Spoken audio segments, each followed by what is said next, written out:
Oh, hello guys. Papakita ko lang po sa inyo paano namin ginagamit ang suplete namin. Ayan. Suplete. Ito po, ang suplete na to. Lalagyan po ng gasolina. Ayan, papakita ko lang po sa inyo. Oh, walang laman. Wala pa laman. Ngayon po, lalagyan po muna natin ng laman. Kaya papakita ko muna sa inyo na.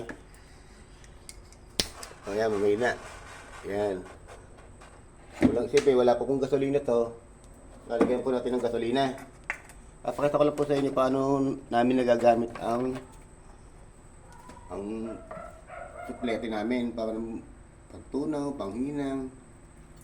Yan. Kunti lang po muna. Yan.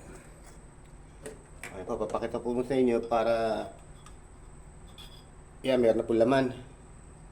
Ayan po, may laman na po yan. Kunti. Sarado po natin. Ngayon, pabababain natin dito yung gasolina. Yan, para pagbababa rito, yung singaw po nitong gasolina nilagay ko, bababa dito.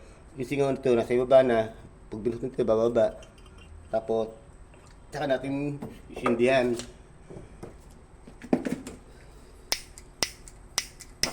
Ayan, lumakas na po. Ayan. Sabihin po, bumaba na po rito yung gasolina. Nagkaroon na po siya ng presyon, yung pinakasingaw ng gasolina. Ngayon, tutulak naman ito ng hangin dito. Ayan, tutulak dito para lumabas naman po rito. Ayan po, ayan. Ayan, meron na po siyang gasolina. Ayan.